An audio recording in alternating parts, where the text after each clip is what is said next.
యెషయా 53వ 3 వచనాలు చదువుకుందాం. అందరు తీశారా? బైబిల్ తెచ్చారా అందరూ? యెషయా గ్రంథము 53వ అధ్యాయము 3 వచనాలు. మేము తెలియజేసిన సమాచారము ఎవడు నమ్మెను? యెహోవా బాహువు ఎవనికి బయలుపరచబడెను? లేత మొక్కవలెను, ఎండిన భూమిలో మొలిచిన మొక్కవలెను అతడు ఆయన ఎదుట పెరిగెను.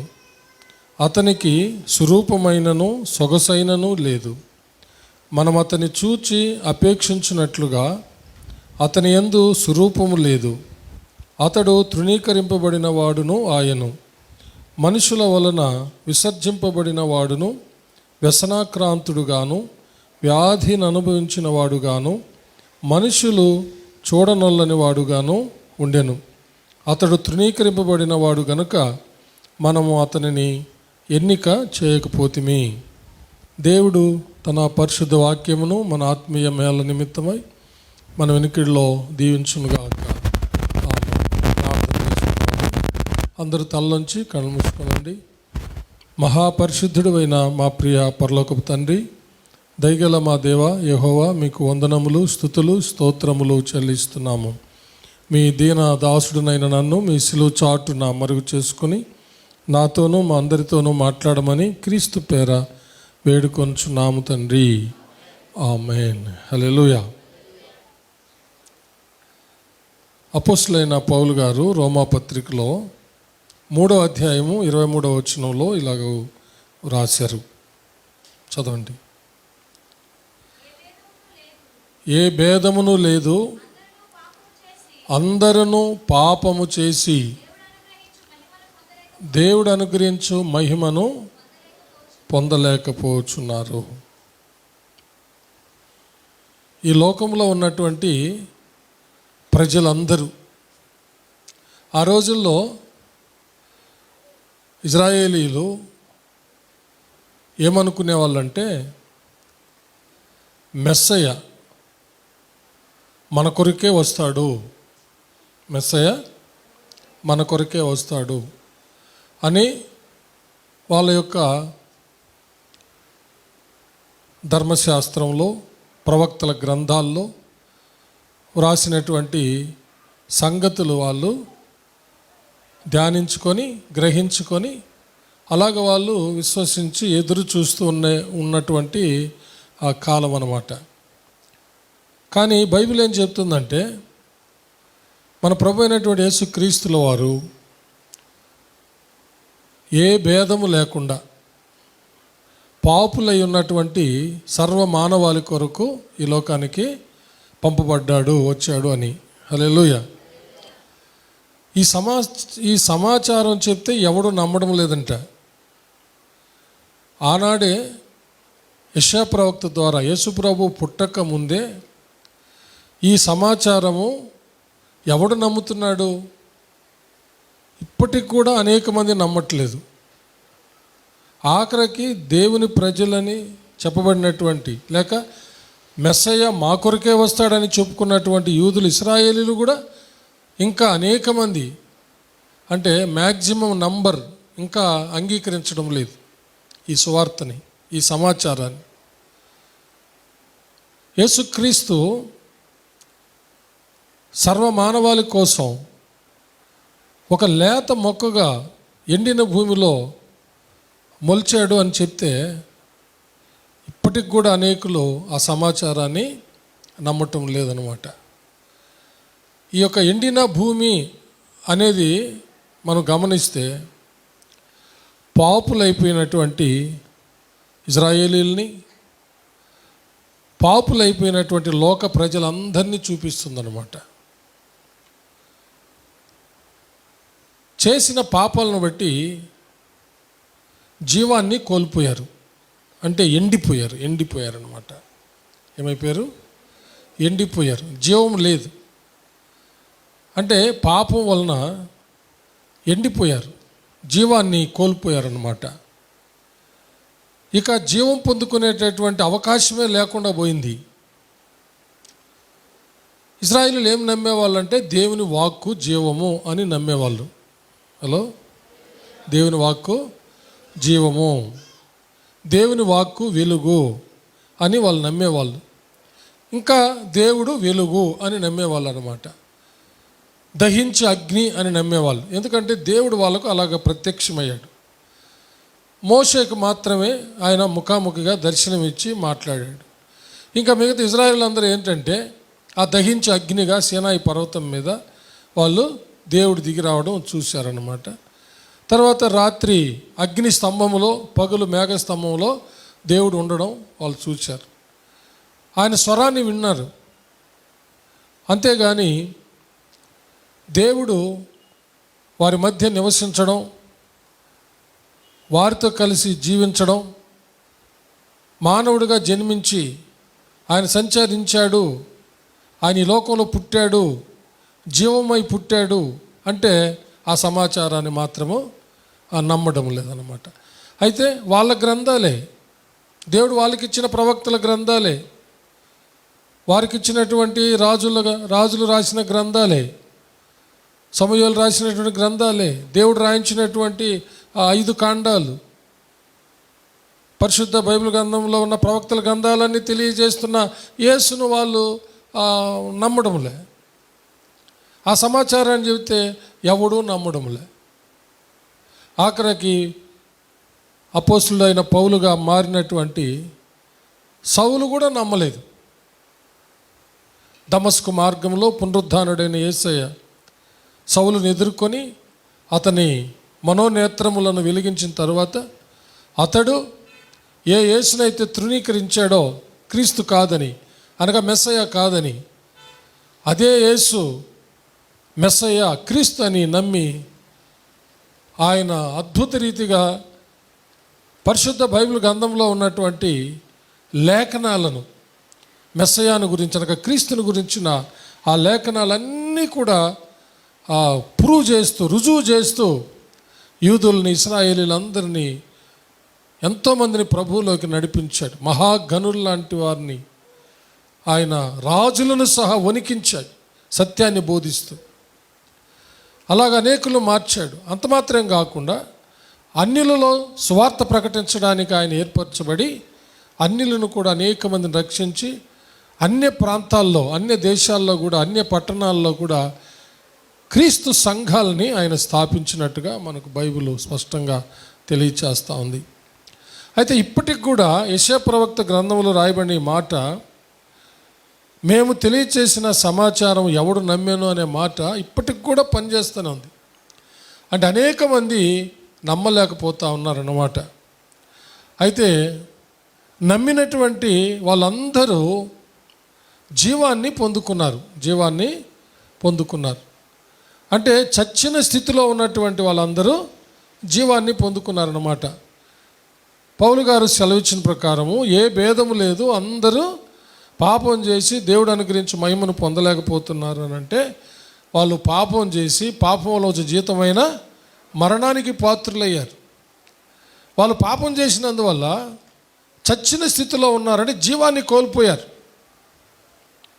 ఆదాముతో దేవుడు చెప్పింది అదే, నీవు ఈ పండు తిన్న దినమున నువ్వు నిశ్చయముగా చచ్చెదవు అని. అంటే చచ్చిపోయాడా? మనం చూస్తున్నటువంటి డెడ్ బాడీగా మారిపోయాడా ఆదాము అవ్వలు పండు తిన్న తర్వాత? లేదే. అంటే ఆత్మీయ మరణాన్ని గురించి దేవుడు మాట్లాడాడు. ఆత్మీయ మరణం అంటే దేవుని చిత్తానికి దూరం అవడమే, దేవుని సహవాసము నుండి దూరం అవడమే, ఒక చెట్టులో నుండి కొమ్మను వేరు చేయడమే. ఆ చెట్టులో నుంచి కొమ్మను నరికి వేరు చేస్తే ఎలాగ ఎండిపోతుందో అదే మరణం అన్నమాట, ఆత్మీయ మరణం. ఆ రోజుల్లో యేసుప్రభు ఈ లోకంలో జన్మించేటటువంటి ఆ సమయంలో, ఆ కాలంలో, లేకపోతే యేసుప్రభు పరలోకాన్ని నుంచి ఈ లోకానికి పంపే కాలంలో లోకమంతా ఎట్లుందంటే పాపంతో ఉంది. పాపం వలన ఎండిపోయిన స్థితిలో ఉంది, చచ్చిన స్థితిలో ఉంది, శాపగ్రస్తమైన స్థితిలో ఉంది. ఒక మాటలో చెప్పాలంటే జీవాన్ని కోల్పోయి ఎండిన భూమిలాగా అయిపోయిందన్నమాట. ఎండిన భూమిలాగా, నీళ్ళు లేక ఎండిపోయి బద్దలు పగిలిపోయినటువంటి నేలలాగా, అలాగ భూమిలాగా ఈ లోకం ఉందన్నమాట. లోకం అంటే అటు ఇజ్రాయేలీలు అలాగే ఉన్నారు, ఏ భేదము లేకుండా ఇజ్రాయేలీలే కాకుండా యూదులు, గ్రీసు దేశస్తులు, సమరయులు, ఈ లోకంలో ఉన్న అందరి పరిస్థితి అలాగే ఉందన్నమాట. బద్దలైంది భూమి అనంటే దేవునికి మానవులకి ఎడబాటు అయిపోయింది అన్నమాట. ఎడబాటు అయిపోయింది అంటే దేవునితో మానవులు కలుసుకునేటటువంటి అవకాశం లేనంత దూరం అయిపోయింది అన్నమాట. అంటే అంత బద్దలైపోయింది. అంటే దేవునితో మానవులకు సంబంధం తెగిపోయింది. ఇంకా మనం బైబిల్ లేఖనాలు పరిశీలన చేస్తే, దేవుడు ఏదైనా తోటల నుంచి వెళ్ళగొట్టబడి ఆత్మీయంగా చచ్చి నశించిపోయినటువంటి మానవుల్ని, తన ప్రజలుగా ఏర్పరచుకున్న ఇజ్రాయేలుని దేవుడు ఆయా సమయాల్లో మాట్లాడుతూ హెచ్చరిస్తూ వచ్చాడు. వాళ్ళ మధ్య సంచరిస్తూ వచ్చాడు. ప్రవక్తలను లేపి, న్యాయాధిపతులను లేపి, రాజులను ఏర్పరిచి వాళ్ళు కోరుకున్నట్టుగా వాళ్ళతో మాట్లాడుతూ వచ్చాడు. అయితే ఇక దేవుడు మాట్లాడకుండా 400 సంవత్సరములు దేవునికి, తన ప్రజలైన ఇజ్రాయేలీలకు ఎడబాటు అయిపోయిందన్నమాట. 400 సంవత్సరములు కాలం అంటే ఇంకా దేవుడు మానవులకి ఆ కనెక్షన్ లేకుండా పోయింది. అంటే భూమి బద్దలైనట్టుగా దేవునికి, తన ప్రజలకు, అలాగనే లోకంలో ఉన్న సకల ప్రజలకు కూడా ఆ యొక్క ఐక్యత అనేది తెగిపోయిందన్నమాట. 400 ఏండ్లు ఇక దేవుడు, తన ప్రజలు కలుసుకునే ఏర్పాటు జరగలేదు. ఏ విధంగానూ కూడా జరగలేదు. ఒక కళ లేదు, ఒక దర్శనము లేదు, ఒక వాక్కు లేదు, ఒక ప్రవక్త లేడు, ఒక హెచ్చరిక లేదు, ఒక గద్దింపు లేదు, ఏమీ లేదు. మలాకి గ్రంథము నుండి మత్తయి సువార్త వరకు, యేసు ప్రభువు ఈ లోకంలో జన్మించే వరకు 400 ఏండ్లు. అది చీకటి కాలం. ఇజ్రాయేలుల జీవితంలో అంత భయంకరమైన చీకటి కాలం వాళ్ళు ఎప్పుడు కూడా అనుభవించలేదు. దేవుని వాక్కు లేకపోవడమే భయంకరమైనటువంటి గాఢాంధకారపు చీకటి. ఇంకా చెప్పాలంటే మరణాంధకారం. ఎందుకంటే వాక్యమే జీవం కాబట్టి, వాక్కు లేదనంటే వాళ్ళకి మరణమే. వాక్యమే వెలుగు కాబట్టి, వాక్యం లేదు కాబట్టి చీకటే. హలో, ఆ విధంగా ఉన్నటువంటి కాలంలో, హల్లెలూయా, యేసు ప్రభు ఈ లోకంలో అంటే జీవం కోల్పోయి దేవునికి మానవులకు బద్దలైన భూమిలాగా దూరం అయిపోయిన ఆ కాలంలో, ఆ యొక్క ఎండిన భూమిలో, ఆ బద్దలైపోయినటువంటి భూమిలో, హల్లెలూయా, ఒక లేత మొక్కగా, హల్లెలూయా, యేసు ప్రభుల వారు జన్మించాడు, లేకపోతే పరలోకం నుంచి పంపబడ్డాడు. చప్పలు కొట్టి దేవుణ్ణి మహిమ పరుస్తాం. హల్లెలూయా. ఈ సమాచారాన్ని ఎవరు నమ్మాడండి అంటున్నాడు. అప్పుడే ఈరోజైనా నీవు నమ్మితే, హల్లెలూయా, ఈ సమాచారాన్ని, ఈ సత్యాన్ని నువ్వు నమ్మితే, ఈ సువార్తను నువ్వు నమ్మితే, నీ జీవితంలో బద్దలైన పరిస్థితులు ఏమున్నాయో, నీ కుటుంబంలో బద్దలైన పరిస్థితులు ఏమున్నాయో, ఒక ఇంటిలోనే ఉండి ఎడమకం పెడమకంగా ఎందరున్నారు, భార్యాభర్తలు దూరమైపోయి ఎందరున్నారు, తల్లిదండ్రులు బిడ్డలు దూరమైపోయి ఎంతమంది ఉన్నారు, అత్తాకోడలు ఒక్కింట్లోనే ఉంటూ దూరమైపోయిన వాళ్ళు ఎందరున్నారు, అన్నదమ్ములు, అక్క చెల్లెళ్ళు, ఆడబిడ్డలు, కోడళ్ళు, అలాగే మంచి స్నేహితులు, యజమానులు, దాసులు, ఎంత వేరైపోయి ఇక కలుసుకునే అవకాశం లేదు, అసాధ్యము. ఈ బద్దలైన భూమి కలుసుకునేది లేదు. దేవునితో దూరమైపోయిన మానవుడు పాపం అనే చీకట్లో ఎండిపోయిన స్థితిలో ఉన్నటువంటి మానవుడు తిరిగి జీవం పొందుకునే అవకాశం లేదు. దేవునితో కలుసుకునేది లేదు. దేవుడు మానవుడు ఒకటయ్యేది లేదు. అని అనుకునే పరిస్థితుల్లో హల్లెలూయా ఆనాడు ఆ లేత మొక్క ఎట్టయితే మొలిచిందో హల్లెలూయా ఆ లేత మొక్క అయిన యేసు క్రీస్తును నీవు అలాంటి పరిస్థితుల్లోనికి, ఆ ఎండిన స్థితిలోనికి, ఆ బద్దలు పగిలినటువంటి పరిస్థితుల్లోనికి నీవు ఆ లేత మొక్క అయిన యేసు క్రీస్తును కనుక నీవు ఆహ్వానిస్తే, నీవు చేర్చుకుంటే లేక పిలుచుకుంటే హల్లెలూయా అసాధ్యమైన దాన్ని దేవుడు సాధ్యం చేసేస్తాడు. చప్పలు కొట్టి దేవుడిని మహిమ పరుస్తాము. హల్లెలూయా దేవునికి మహిమ కలుగును గాక. ఎంతమంది పరిస్థితులు అలాగున్నాయో నిజంగా ఒక్క ఆలోచన చేయండి. ఎండిన భూమిలో లేత మొక్క మొలుస్తుందా? Is it possible? ఇది సాధ్యమేనా? ఎప్పుడు సాధ్యమవుతుందంటే వర్షము కురిసినప్పుడు మాత్రమే, లేక నీళ్ళు ఆ భూమి మీద ప్రవహిస్తే మాత్రమే ఆ బద్దలైన భూమి కలుసుకుంటుంది, అక్కడ ఒక మొక్క మొలుస్తుంది. అసలు అలాంటి పరిస్థితే లేకుండా లోకమంతా బద్దలు బారినటువంటి ఎండిన భూమిలాగా, ఎండిన కొమ్మలాగా, ఎండిన వృక్షములాగా, జీవమే లేకుండా ఉన్నటువంటి పరిస్థితుల్లో హల్లెలూయా ఆ ఎండిన భూమిలో ఆ మొక్క మొలిచింది. హల్లెలూయా ఆ లేత మొక్క హల్లెలూయా అది మనుషులకు అసాధ్యమే, లోకానికి అసాధ్యమే, పరలోకానికి సాధ్యమైంది, దేవునికి సాధ్యమైంది. హల్లెలూయా ఈరోజు కూడా నువ్వు నమ్మితే నీ జీవితంలో ఎంత ఎండిపోయిన పరిస్థితి అయినా సరే, కలవలేని పరిస్థితి అయినా సరే, నీ జీవితంలో ఆ లేత మొక్క అయినటువంటి యేసుక్రీస్తును, అంటే ఎండిన భూమిలో మొలిచిన ఆ లేత మొక్క అయిన యేసుక్రీస్తును ఆహ్వానిస్తే ఎండిపోయిన నీ జీవితంలో హల్లెలూయా బద్దలు పగలగొట్టబడిన నీ బ్రతుకులో హల్లెలూయా తిరిగి సమాధానం కలుగుతుంది. తిరిగి నీ జీవితంలో ఎండిన స్థితి పారిపోతుంది, జీవం వస్తుంది, చిగురిస్తావు, పుష్పిస్తావు, ఫలిస్తావు. హల్లెలూయా ఎండిన కొమ్మ ఎక్కడైనా చిగురించిందా? ఎక్కడైనా చూసారా? ఎండిన కొమ్మ, ఎండిపోయిన చెట్టు దేనికి పనికి వస్తుంది? నరికి పొయ్యిలో పెట్టుకోవడానికి పనికి వస్తుంది. ఆ ఎండిపోయిన కొమ్మ చిగురించడం అసాధ్యం, కానీ ఎండిపోయిన కొమ్మను చిగురింప చేయడం దేవునికి సాధ్యం. చప్పలు కొట్టి దేవుని మహిమపడతాం. Praise God. యోబు గ్రంథకర్త ఒక విషయాన్ని గురించి ఆలోచన చేశాడు, ఒక మేలైన సంగతిని గురించి ఆలోచన చేశాడు. ఏంటంటే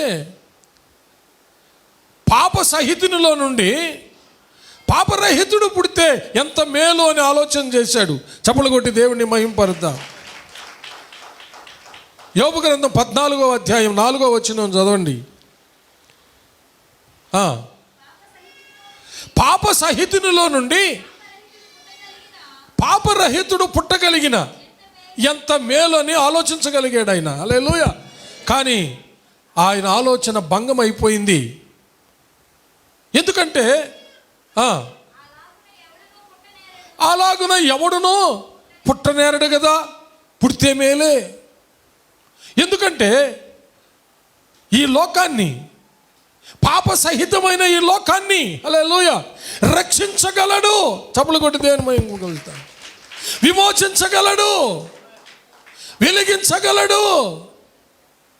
పాపం లేనివాడు పుడితే ఈ పాప లోకానికి రక్షణ కలుగజేయగలడు. ఈ పాపం అనే చీకటిలో, గాఢాంధకారములో, మరణాంధకారములో ఉన్నటువంటి ఈ లోకాన్ని వెలిగించగలడు. హల్లెలూయా పాపం చేత చచ్చిన స్థితిలో, ఎండిన స్థితిలో ఉన్నటువంటి ఈ లోకాన్ని మరణములో నుంచి జీవంలోనికి దాటింపగలడు. హల్లెలూయా చప్పలు కొట్టి దేవుణ్ణి మహిమ పరుస్తాం. హల్లెలూయా అందుకనే యేసు ప్రభువులు గారి గురించి యోహాను గారు అనేక అద్భుతమైన సత్యాలు రాశారు. యేసు ప్రభు తన నోటితో చెప్పిన సంగతులు కూడా అద్భుతంగా ఉన్నాయి.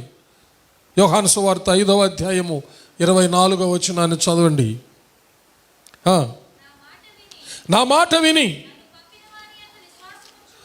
నన్ను పంపిన వాని యందు విశ్వాసం ఉంచువాడు నిత్య జీవం కలవాడు, వాడు తీర్పులోనికి రాక మరణములో నుండి జీవములోనికి దాటి ఉన్నాడు. హల్లెలూయా. మరణములో నుంచి జీవంలోనికి దాటించడానికి దేవుని వాక్కు అయినటువంటి యేసుక్రీస్తు శరీరాన్ని ధరించి ఈ లోకంలోకి ఆయన వచ్చాడు, లేకపోతే ఈ లోకంలో జన్మించాడు. చప్పలు కొట్టి దేవుని మహిమపడదాం. ప్రైజ్ లా. దేవునికి దూరమై పాపై మరణించినటువంటి, ఆధ్యాత్మికంగా మరణించినటువంటి మానవుడు చచ్చిన స్థితిలో నుంచి, మరణములో నుంచి జీవములోనికి దాటించడానికి యేసుక్రీస్తు ఈ లోకంలో జన్మించాడు. హల్లెలూయా. చప్పలు కొట్టి దేవుని మహిమపడదాం. ప్రైజ్ లా. పాప సహితుల నుండి పాపరహితుడు పుట్టగలిగితే ఎంత మేలు అన్నాడు యేసు ప్రభు. ఈ లోకంలో ఆయన దేవుని రాజ్య సువార్త ప్రకటిస్తూ నాలో పాపం ఉన్నదని ఎవరు స్థాపించగలరు అన్నాడు. హల్లెలూయా. ఎవరే కానీ పాపాన్ని చూపలేకపోయారు. సన్హెద్రిబ సభ, దానికి నాయకులైనటువంటి అన్న కయపలు, మామ అల్లుళ్ళు యేసు ప్రభువులో ఏ దోషాన్ని వాళ్ళు కనుగొనలేకపోయారు. పిలాతు దగ్గరికి తీసుకెళ్లారు. పిలాతు ఏ దోషం కనుక్కోలేకపోయాడు. పిలాతు హెరోదు రాజు దగ్గరికి తీసుకెళ్ళాడు. హెరోదు రాజు ఏ దోషం తీసుకొని ఏ దోషాన్ని కనుగొనలేకపోయాడు. ఏ దోషము చేయని దేవుని కుమారుడు, లోకరక్షకుడు, పాపరహితుడుగా పుట్టినటువంటి యేసుక్రీస్తును నిర్దోషి అయినటువంటి, అనగా దోషము లేని ప్రభువును సిలువ వేసి చంపారు. అయితే దేవుడు దాన్ని అనుమతించాడు. ఎందుకంటే నీ కోసం, నా కోసం, సర్వలోక రక్షణ కోసం. చప్పలు కొట్టి దేవుని మహిమపడతాం. హల్లెలూయా. ఎందుకంటే మరణములో నుంచి జీవంలోనికి దాటించడానికి, అంత మాత్రం కాదు, చీకట్లో నుంచి వెలుగులోనికి దాటించడానికి. అదే యోహాను సువార్త 8వ అధ్యాయంలో మనం చూస్తే ఆ మాట 12వ వచనంలో ప్రభువు వారే చెప్పారు. ఆ మాట ఒకసారి చూడండి. మరలా యేసు, నేను లోకమునకు వెలుగును, నన్ను వెంబడించువాడు చీకట్లో నడవక జీవపు వెలుగు కలిగి ఉండునని వారితో చెప్పాను. హల్లెలూయా. లోకానికి వెలుగుగా వచ్చాడు. హల్లెలూయా. ఆ లేత మొక్క, జీవాన్నిచ్చే మొక్క, జీవపు వెలుగిచ్చేటటువంటి మొక్క. హల్లెలూయా. జీవపు వెలుగంటే శాశ్వతమైన వెలుగు అని అర్థం. హల్లెలూయా. శాశ్వతమైన వెలుగు. యేసు ప్రభుల వారు శాశ్వతమైన వెలుగు. యేసుక్రీస్తుల వారు నిత్యుడగు తండ్రి. హల్లెలూయా. నిత్యుడగు దేవుడు. హల్లెలూయా. శాశ్వతంగా ఉండేటటువంటి దేవుడు. అంత మాత్రం కాదు, నిత్య జీవాన్ని ఇచ్చేవాడు. చప్పలు కొట్టి దేవుని మహిమపడతాం. Praise the lord. 10వ అధ్యాయం 27వ వచనం. నా గొర్రెలు నా స్వరము వినును, నేను వాటిని ఎరుగుదును, అవి నన్ను వెంబడించును, నేను వాటికి నిత్య జీవమునిచ్చుచున్నాను కనుక అవి ఎన్నటికి నశింపవు, ఎవడును వాటిని నా చేతిలో నుండి అపహరింపడు. హల్లెలూయా. యేసు ప్రభుల వారు మనకు జీవం ఇవ్వడానికి, సమృద్ధి జీవడం ఇవ్వడానికి మాత్రం కాదు, నిత్య జీవాన్ని కూడా ఇవ్వడానికి వచ్చాడు. చప్పలు కొట్టి దేవుని మహిమపడతాం. Praise God.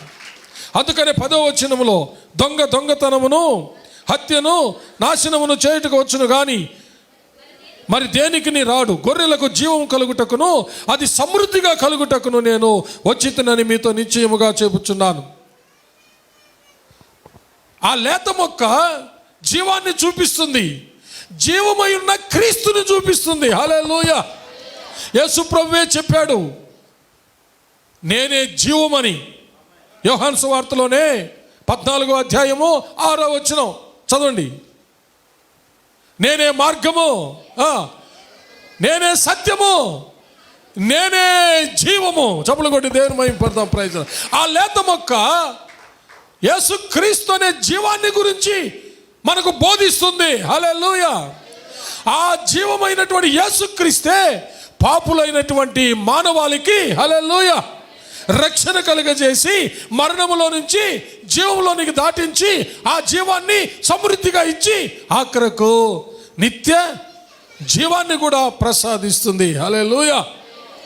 ఆయనే ఆ లేత మొక్క. హల్లెలూయా.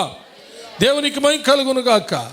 అలాగనే 6వ అధ్యాయం 54వ వచనం, నా శరీరాన్ని తిని నా రక్తం తాగువాడే నిత్య జీవము గలవాడు, అంత్య దినమున నేను వానిని లేపుదును. నా శరీరము నిజమైన ఆహారమును, నా రక్తము నిజమైన పానమునై ఉన్నది. హల్లెలూయా. ఆ గొప్ప భాగ్యాన్ని, ఆ నిత్య జీవాన్ని నీకు నాకు ప్రసాదించడానికే హల్లెలూయా ఆయన శరీరాన్ని, ఆయన రక్తాన్ని నీ కోసం నా కోసం సిలువలో త్యాగం చేశాడు. చప్పులు కొట్టి దేవుణ్ణి మహింపడదాం. హల్లెలూయా.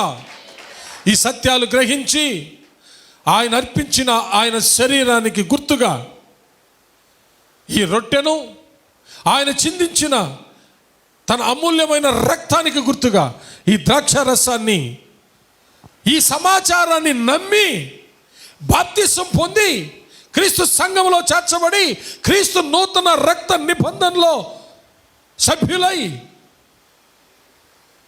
మన సంఘ క్రమం ప్రకారం నెలకొకసారి పాలు పొందులు పొందుతున్నాం. కొందరు ప్రతి వారం పాలు పొందులు పొందుతారు, కొందరు కూడుకున్నప్పుడల్లా పాలు పొందులు పొందుతారు. ఏ విధంగానైనా సరే ఈ సమాచారాన్ని నమ్మి హల్లెలూయా యేసుక్రీస్తును సొంత రక్షకుడిగా అంగీకరించి బాప్తిసం పొంది క్రీస్తు సంఘములో చేర్చబడి ఈ క్రీస్తు నూతన రక్త నిబంధనలో పాలిభాగస్తులై హల్లెలూయా ఆయన శరీరాన్ని తిని ఆయన రక్తాన్ని త్రాగేవాడు ఎన్నటికీ చావడు. హల్లెలూయా. చప్పలు కొట్టి దేవుని మహింపడదాం. Praise the lord. వాడికి నిత్య జీవమే. ఒకవేళ చనిపోతే, ఈ లోకంలో ప్రభు రాకముందు చనిపోతే వాడిని సమాధిలో నుంచి లేపుతాడంట. అదే ఇక్కడ రాస్తున్నాడు, అంత్య దినమున నేను వానిని లేపుదును. హల్లెలూయా. నా శరీరము తిని నా రక్తం తాగువాడే నిత్య జీవం గలవాడు, అంత్య దినమున నేను వాడిని లేపుతాను. ఒకవేళ ప్రభు వచ్చే లోపల చనిపోయి సమాధి చేయబడితే ఆ అంత్య దినమున ప్రభు వచ్చే దినాన ఆ సమాధుల నుంచి వాడిని లేపుతాడు. హల్లెలూయా. వానికి కూడా నిత్య జీవాన్ని ప్రసాదిస్తాడు. హల్లెలూయా.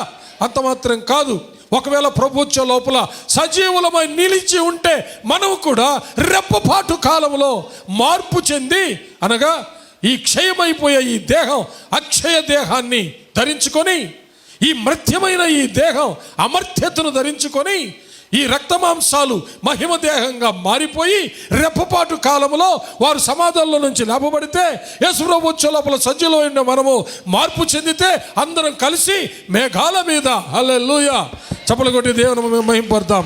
మేఘాల మీద మధ్యాకాశానికి మేఘాల మీద దిగొచ్చున్నటువంటి కెరూబు రెక్కల మీద దిగొచ్చేటటువంటి ప్రభు దగ్గరకు మేఘాల మీద కొనుక్కోబడబోతున్నాం. ప్రియమైన దేవుని బిడ్డలారా హల్లెలూయా. ఈ సమాచారం ఎవడు నమ్మాడు అంటున్నాడు. నమ్మిన నీవు నేను ధన్యులం. హల్లెలూయా. నమ్మని వాళ్ళు ఎంతోమంది ఉన్నారు. ఈ సమాచారాన్ని ఇంకా నమ్మని వాళ్ళు ఈ సమాచారాన్ని ప్రకటించాలి. బల్ల ఎందుకు ఏర్పాటు చేయబడిందంటే యేసు ప్రభువుని నీ కోసం నా కోసం మన కోసం సిలువ వేయబడి మరణించి సమాధి చేయడం తిరిగి లేచిన మృత్యుంజయుడైన యేసయ్యకు కృతజ్ఞతాస్తుతులు చెల్లించడానికి, ఆయనకు సాక్షులుగా జీవించడానికి. అంత మాత్రం కాదు, ఈ సమాచారాన్ని, ఈ సువార్తను, సిలువ వేయబడిన క్రీస్తు యొక్క సువార్తను లోకమంతటా చాటించడానికి, గుర్తు చేయడానికి హల్లెలూయా ఈ బల్లను దేవుడు, ఈ యొక్క బల్ల సంస్కరణను దేవుడు ఏర్పాటు చేశాడు. చప్పలు కొట్టి దేవుణ్ణి మహిమపడదాం. ఆనాడు ఇశ్రాయేలీయులకు పస్కాను ఎలాగైతే ఏర్పాటు చేశారో శాశ్వతమని, అదేవిధంగా ఇది ఇశ్రాయేలీయులకైనా మనకైనా ఆయన యందు విశ్వాసం ఉంచి బాప్తిసం పొందిన ప్రతి వారికి, పొందబోతున్న వారికి కూడా దీనిని శాశ్వతంగా దేవుడు ఏర్పాటు చేశాడు. హల్లెలూయా. చప్పలు కొట్టి దేవుడిని మహిమపరుస్తాం. కాబట్టి ప్రియమైన దేవుని బిడ్డ, ఈ సమాచారాన్ని మనం మర్చిపోకూడదు. మన కోసం ఆయన ఏం చేశాడో తెలుసుకొని కృతజ్ఞులమై జీవించాలి, ఆయనకి సాక్షులమై జీవించాలి. అంత మాత్రం కదా ఆయన్ను చాటించాలి. హల్లెలూయా. చప్పలు కొట్టి దేవుని మహింపడదాం. దేవునికి అసాధ్యమైనది ఏది లేదు. నీ జీవితంలో ఈ సమయంలో నీ జీవితంలో ఏదైనా అసాధ్యమైనది ఉంటే, ఒకవేళ డాక్టర్స్ చేతులెత్తేసిన విషయాలు ఏమైనా ఉంటే, లేకపోతే ఇంకా అసాధ్యమైనది ఇక కుదరదు, భార్యాభర్తలను కలవలేము, ఈ జబ్బు పోదు, ఈ సమస్య పోదు, ఈ సమస్య పరిష్కరించబడదు, ఈ శోధన పోదు, ఈ అప్పులో ఊపిలో నుంచి బయటపడలేము, ఇక మరణమే నా గమ్యం అని చెప్పి ఎవరైనా అనుకుంటూ ఉన్నా సరే, దేవునికి మాత్రం సమస్తము సాధ్యం. ఎండిన భూమిలో ఒక లేత మొక్కగా యేసుక్రీస్తును పంపడం దేవునికి సాధ్యమైంది. హల్లెలూయా. ఆ ఎండిపోయినటువంటి భూమిలో లేత మొక్కగా మొలిచినటువంటి ప్రభు ఎండిపోయిన నీ జీవితంలో, ఎండిపోయిన నీ సంసారంలో, ఎండిపోయిన నీ వ్యాపారంలో ఏ పరిస్థితుల్లో ఎండిపోయాయో, అసాధ్యమైన పరిస్థితుల్లో ఉన్నాయో ఒక్కసారి ఆహ్వానించి చూడు. ఆ లేత మొక్క యేసుక్రీస్తుని ఆ ఎండిన కొమ్మ చిగురిస్తుంది. హల్లెలూయా. పుష్పిస్తుంది, ఫలిస్తుంది. హల్లెలూయా. చివరగా యెషయా గ్రంథం 33వ అధ్యాయం చదివి నేను ముగిస్తాను. హల్లెలూయా. 33వ అధ్యాయం మొదటి నుంచి కొన్ని వచనాలు మేము చదివి వినిపిస్తాను, వివరించను, కానీ మీరు ఇంటికి వెళ్ళి బాగా చదువుకోండి. క్షమించను. 35వ అధ్యాయం. అరణ్యమును ఎండిన భూమియు సంతోషించును, అడవి ఉల్లసించి కస్తూరి పుష్పం వలె పూయును, అది బహుగా పూయుచు ఉల్లసించును, ఉల్లసించి సంగీతములు పాడును. లెబానోను సౌందర్యము దానికి కలుగును, కర్మెలు షారోనులకున్న సొగుసు దానికుండును. అవి యెహోవా మహిమను, మన దేవుని తేజస్సును చూచును. చప్పలు కొట్టి దేవుణ్ణి మహిమపరుస్తాం. హల్లెలూయా, హల్లెలూయా. మనుషులకు అసాధ్యమే, దేవునికి సమస్తం సాధ్యం. ఈ ఎడారిలో సెలయేర్లు ప్రవహింపజేసిన దేవుడు. ఆమేన్. హల్లెలూయా. ఎండిన భూమిలో లేత మొక్కను పుట్టించిన దేవుడు. ఎండిన భూమిని సస్యశ్యామలంగా చేసే దేవుడు. హల్లెలూయా. ఒక ఏదేను తోటలాగా చేసే దేవుడు. నీ బ్రతుకుని, నీ జీవితంలో ఎలాంటి ఎండిపోయిన స్థితి ఉన్నా సరే, అసాధ్యమైన పరిస్థితులు ఉన్నా సరే, ఈ లేత మొక్కను ఒక్కసారి ఆహ్వానించి చూడు. నీ ఎండిన పరిస్థితి మారిపోతుంది.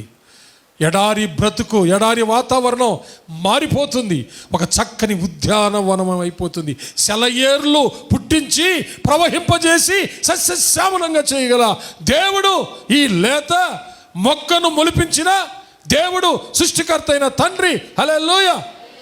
ఆయన కుమారుడైన యేసుక్రీస్తు మన మధ్య సంచరిస్తున్న పరిశుద్ధాత్మ దేవుడు, తండ్రి అయిన దేవుడు, కుమారుడైన దేవుడు, పరిశుద్ధాత్మ దేవుడు, త్రియేక దేవుడు. యేసయ్యకే అది సాధ్యం, సాధ్యం, సాధ్యం. నమ్మితే నీ జీవితంలో కూడా సాధ్యమే. ప్రార్థన చేసుకుందాం. హల్లెలూయా. నమ్ము సోదరుడా, నమ్ము సోదరి. హల్లెలూయా, హల్లెలూయా, హల్లెలూయా. ప్రార్థన చేసుకుందాం. Thank you Jesus master. నీ ఎండిపోయిన జీవితంలోనికి, ఎడారి బ్రతుకైపోయిన జీవితంలోనికి ఆహ్వానిస్తావా? ఎవరి జీవితమైనా సరే, నీవెవరి కొరకు వేదన పడుతున్నావో, ఏడుస్తున్నావో, దుఃఖపడుతున్నావో, ఎవరి పరిస్థితి అసాధ్యంగా అనిపిస్తున్నదో దిగులు పడకు, భయపడకు, ఆహ్వానించు. ఈ లేత మొక్క అయిన క్రీస్తు ఎండిన భూమిలో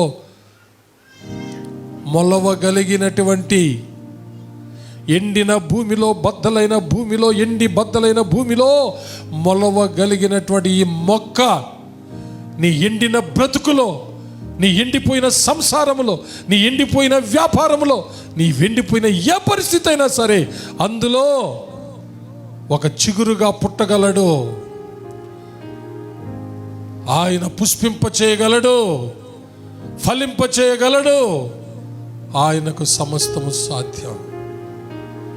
ఈ సమాచారాన్ని నమ్ము, ఆయన ఆహ్వానించుకో. ఎండిపోయిన నీ బ్రతుకులోకి పిలువు. ప్రభువా, నా పరిస్థితి ఇది.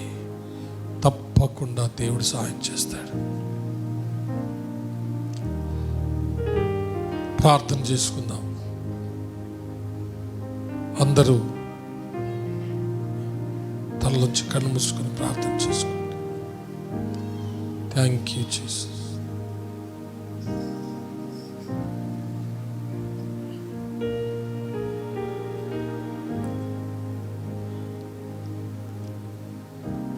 మహాపరిశుద్ధుడు అయిన మా ప్రియ పరలోకపు తండ్రి, మీకు వందనములు, స్తుతులు, స్తోత్రములు చెల్లిస్తున్నాం. లోకమంతా ఎండిపోయిన స్థితిలో, జీవం కోల్పోయిన స్థితిలో ఉన్నప్పుడు, పాపమనే చీకట్లో ఉన్నప్పుడు తండ్రి, ఈ లోకములో వెలుగుగా పుట్టి చీకటి లోకాన్ని వెలిగించావు. పాపం చేసి మరణపాత్రులైనటువంటి, జీవాన్ని కోల్పోయినటువంటి ఈ మానవ లోకాన్ని ప్రేమించి ఎండిన భూమిలో మొలిచిన లేత మొక్కవలే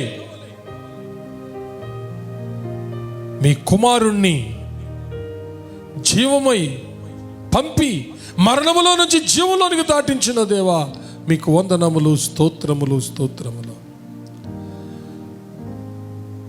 ఒకప్పుడు మా ఎండిపోయిన జీవితాల్లో, పాపులమై మరణపాత్రులమైన మన జీవితాల్లో, శాపగ్రస్తులమైన మా జీవితాల్లో, పాపం చేసి మరణానికి జోగుతున్న మా జీవితాల్లో ఈ గొప్ప సమాచారము, ఈ గొప్ప సువార్త మా దగ్గరికి నాయనా మీరు తీసుకొచ్చి మాకు వినిపింపజేసి మమ్మల్ని వెలిగించావు. మరణంలోంచి జీవంలోకి దాటించావు. శాపాల నుంచి విడిపించి ఆశీర్వాదాలు ఇచ్చావు. వ్యాధి బాధల నుంచి విడిపించి స్వస్థతలు ఇచ్చావు, ఆరోగ్యం ఇచ్చావు నాయన. దరిద్రత, పేదరికాల నుంచి విడిపించి ఐశ్వర్యం ఇచ్చావు. సాతానంధకార చీకటి శక్తుల బంధకాల నుంచి విడిపించి మీ బిడ్డలుగా, మీ సొత్తుగా, మీ స్వాస్థ్యాలుగా చేసుకున్నావు. మీ కవిగిల్లో దాచుకున్నావు. ఇంతవరకు మమ్మల్ని పోషించి భద్రపరుస్తున్నావు నాయనా. ఎన్నో ఎన్నో ఎన్నో అసాధ్యమైనటువంటివి మా జీవితంలో సాధ్యపరిచావు.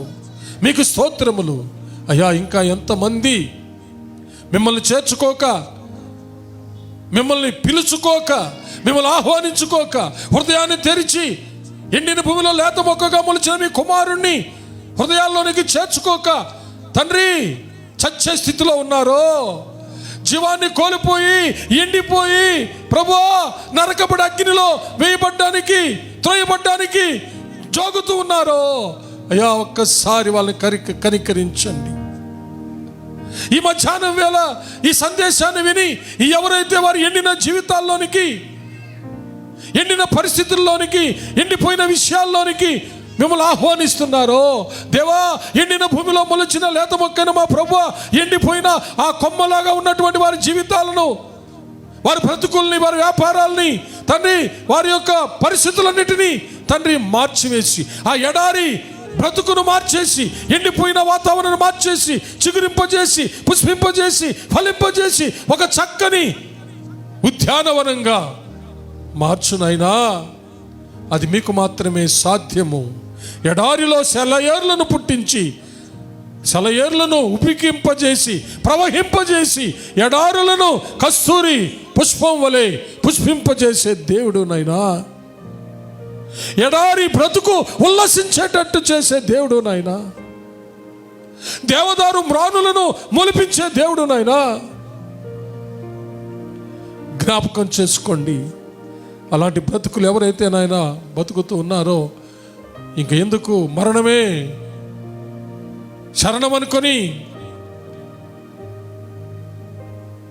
మరణానికి జోగుతున్నారో కనికరించి ప్రభు ఈ వర్తమానం విని వారి ఎండిన జీవితంలోనికి నిరాశ నిస్పృహలతో, మరణాపేక్షతో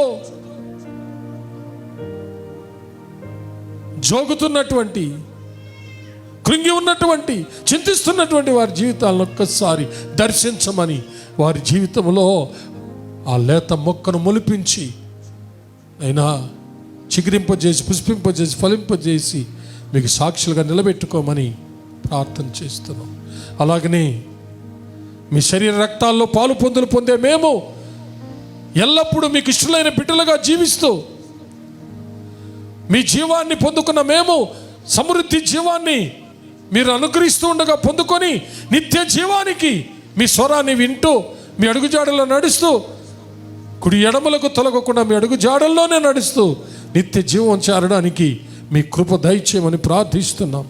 ఎంతమంది మీ శరీర రక్తాలకు నాయన మీ సహవాసానికి మీ సన్నిధికి దూరంగా ఉండి ఎండిపోయి ఉన్నారో వాళ్ళు తిరిగి తమ తప్పు తెలుసుకొని పశ్చాత్తాపడి నైనా జీవము దగ్గరికి తిరిగి రావడానికి కృప దయచేయము. ఎండిన పరిస్థితుల్లో నుంచి వాళ్ళు విడుదల పొందడానికి కృప దయచేయమని మనవి చేస్తున్నాం. తప్పిపోయిన కుమారుడు తిరిగి వచ్చినట్టుగా తండ్రి జీవం యొద్దకు తండ్రి యొద్దకు తండ్రి బల్ల యొద్దకు రావడానికి కృప దయచేయమని ప్రార్థిస్తున్నాం. యేసయ్య నామం ద్వారా అతి వినయంగా బతిమాలి ప్రార్థించి వేడుకొంచున్నాము పరమ తండ్రి, ఆమేన్. హల్లెలూయా. అలాగనే బల్లలో చేవేయబోతున్నటువంటి